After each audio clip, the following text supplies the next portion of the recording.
আসসালামু আলাইকুম। তোমরা যারা অনার্স প্রথম বর্ষে পরীক্ষা দিয়েছো, পরবর্তী তোমাদের অনার্স দ্বিতীয় বর্ষের এক্সামের সাজেশন পাওয়ার জন্য চ্যানেলটিকে সাবস্ক্রাইব করে রাখবে। তো আজকের এই ভিডিওতে তোমরা যারা অনার্স প্রথম বর্ষের শিক্ষার্থী, তোমাদের রেজাল্ট প্রকাশের পরে কয়েকটা গুরুত্বপূর্ণ তথ্য শেয়ার করব। তোমরা যারা পরীক্ষা দিয়েছো তোমরা কিন্তু আশানুরূপ রেজাল্ট পাওনি, ঠিক আছে? যেমনটা আশা করেছে সেরকম কিন্তু রেজাল্ট হয়নি। ভালো পরীক্ষা দিয়েও কিন্তু রেজাল্ট খারাপ হয়েছে, আবার অনেকেই ফেল করেছো। সো এখন তোমাদের করণীয় কী, এই বিষয়গুলো একটু ডিটেলস আলোচনা করা হবে, তাই ভিডিওটি শেষ পর্যন্ত দেখবে।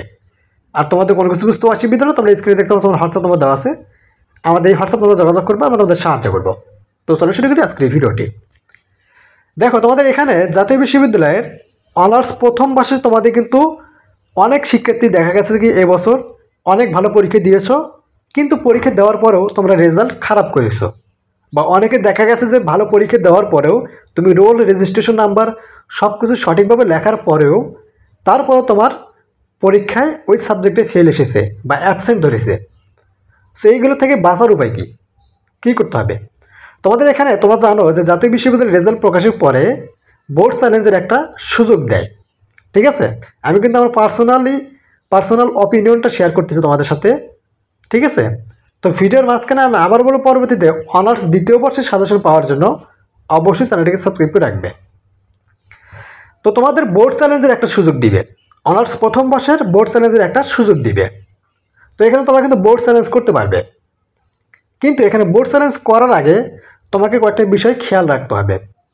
তুমি যদি একদম শিওর থাকো যে তুমি অনেক ভালো পরীক্ষা দিয়েছো, কিন্তু অনেক ভালো পরীক্ষা দেওয়ার পরেও তুমি সেই সকল সাবজেক্টে A+ বা A বা A- কোনোটাই পাওনি, তুমি একদম C পেয়েছো, C- এরকম D পেয়েছো, এরকম পেয়েছো, এরকম যদি হয় তাহলে তোমার জন্য বোর্ড চ্যালেঞ্জ করা বেটার হবে, ঠিক আছে? কারণ বোর্ড চ্যালেঞ্জ করলে বেনিফিট পাবে। গত শিক্ষাবর্ষের মতো এবছর করা হবে না। এতদিন তো জাতীয় বিশ্ববিদ্যালয়ের বোর্ড চ্যালেঞ্জের ক্ষেত্রে খাতা সেরকমভাবে দেখা হয়নি, কিন্তু এই বছর থেকে তোমরা যারা বোর্ড চ্যালেঞ্জ করবে তোমাদের খাতাগুলো খুব ভালোভাবে দেখা হবে। কারণ বোর্ড চ্যালেঞ্জ কেন করে শিক্ষার্থী? অবশ্যই কোনো রিজন থাকে, ভালো পরীক্ষা দিয়েছে, রেজাল্ট খারাপ হয়েছে, বা ভালোভাবে সব কিছু ইনফরমেশন দেওয়ার পরেও অ্যাবসেন্ট ধরছে বা ফেল করেছে, এই জন্য তো বোর্ড চ্যালেঞ্জ করে, তাই না? সো জাতীয় বিশ্ববিদ্যালয় থেকে এখন কি করবে, তুমি যখন বোর্ড চ্যালেঞ্জ করবে তখন সে বুঝতে হবে, জাতীয় বিশ্ববিদ্যালয় বুঝতে পারবে যে এই শিক্ষার্থী যেহেতু কোনো একটা রিজনের কারণে বোর্ড চ্যালেঞ্জ করেছে। সো তখন তোমাদের জাতীয় বিশ্ববিদ্যালয় থেকে খাতাগুলো ভালো করে দেখা হবে, গত বছরের মতো করা হবে না। এখন থেকে বোর্ড চ্যালেঞ্জের খাতাগুলো খুবই ভালো করে দেখা হবে।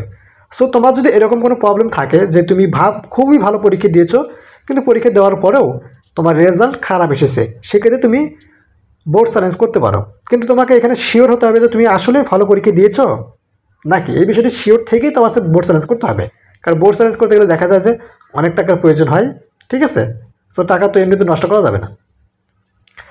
আর এখানে তুমি পরীক্ষা দিয়েছো, পরীক্ষার ওএমআর শিটে তুমি তোমার রোল নাম্বার, রেজিস্ট্রেশন নাম্বার সঠিকভাবে লিখেছো, কিন্তু তুমি ফেল করেছো, তোমার ওই সাবজেক্টে ফেল এসেছে, পরীক্ষাও ভালো দিয়েছো, সব কিছু ইনফরমেশন ঠিকভাবে দিয়েছো, তারপরেও তোমার ওই সাবজেক্টে ফেল এসেছে, বা সেক্ষেত্রে তোমার করণীয় কী? এরকম কিন্তু অনেক শিক্ষার্থীর সাথে এই বছর হয়েছে। সো এই ক্ষেত্রে তোমাদের এখানে কি করতে হবে, এক্ষেত্রে তোমাদের বোর্ড চ্যালেঞ্জ করলে তোমাদের বেনিফিট আসবে কি না। দেখো, তুমি যদি শিওর থাকো যে তুমি তোমার ওএমআর শিটে তোমার রোল নাম্বার, রেজিস্ট্রেশন নাম্বার সব কিছুই ঠিকঠাকভাবে দিয়েই পূরণ করেছো, তারপরে ফেল এসেছে বা অ্যাবসেন্ট ধরেছে, সেক্ষেত্রে বোর্ড চ্যালেঞ্জ করলেও কাজ হবে না। কারণ জাতীয় বিশ্ববিদ্যালয় ওএমআর শিটের যে রোল, রেজিস্ট্রেশন নাম্বার এগুলো কিন্তু মেশিনের মাধ্যমে সিস্টেম করে, ঠিক আছে? সো এখানে তোমাদের বোর্ড চ্যালেঞ্জ করলে তোমার এটা রেজাল্ট পরিবর্তন আসবে না। তবে কাদের রেজাল্ট পরিবর্তন হবে, যারা ভালো পরীক্ষা দিয়েছিলে, পরীক্ষায় পাসও করেছে কিন্তু রেজাল্ট খারাপ হয়েছে, মানে খুব একটা ভালো রেজাল্ট আসেনি, তারা বোর্ড চ্যালেঞ্জ করলে তাদের ক্ষেত্রে কাজ হতে পারে। কিন্তু তোমাদের যাদের পরীক্ষা দেওয়ার পরে ফেল এসেছে বা তোমার ওখানে অ্যাবসেন্ট ধরেছে, তাদের এখানে বোর্ড চ্যালেঞ্জ করলে বেনিফিট পাবে না। বিশেষ করে যাদের অ্যাবসেন্ট ধরা হয়েছে তারা বিশেষ করে বোর্ড চ্যালেঞ্জ করলে বেনিফিট পাবে না। কিন্তু যারা ফেল করেছে বা ফেল এসেছে তারা বোর্ড চ্যালেঞ্জ করে দেখতে পারো, রেজাল্ট পরিবর্তন হলেও হতে পারে, কিন্তু এখানে না হওয়ার পসিবিলিটি অনেকটাই বেশি। ঠিক আছে, সো এখানে তোমাদের বোর্ড চ্যালেঞ্জের বিষয়গুলো একটু মাথায় খেয়াল রেখেই তোমরা বোর্ড চ্যালেঞ্জ করবে। এখানে টাকা পয়সার ব্যাপার আছে।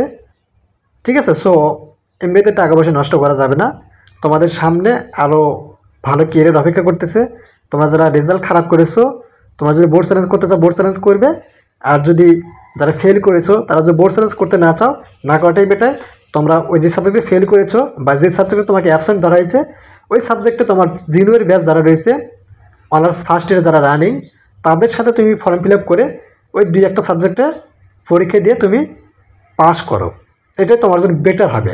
ঠিক আছে, এটা আমার পার্সোনাল অপিনিয়ন বা তোমাদের ইচ্ছা। তো এটা ছিল ভিডিওটি কেমন লাগলো অবশ্যই কমেন্ট করে জানিয়ে দিবে। ভিডিওটি ভালো লাগলে অবশ্যই লাইক করবা। আর পরবর্তী তোমাদের অনার্স প্রথম বর্ষ, দ্বিতীয় বর্ষ, তৃতীয় বর্ষের এক্সামের সাজেশন পাওয়ার জন্য অবশ্যই আমাদের এই চ্যানেলটিকে সাবস্ক্রাইব করে রাখবে। আর তোমাদের কোনো কিছু বুঝতে অসুবিধা হলে তোমরা স্ক্রিনে এবং আমাদের ভিডিও ফার্স্ট কমেন্টে হোয়াটসঅ্যাপ নাম্বার পেয়ে যাবে। ওই হোয়াটসঅ্যাপ তোমরা যোগাযোগ করবে, আমরা তোমাদের সাহায্য করবো। তো আজকের মধ্যে এখানে শেষ করবো। সবার থাকবে, আল্লাহ হাফেজ।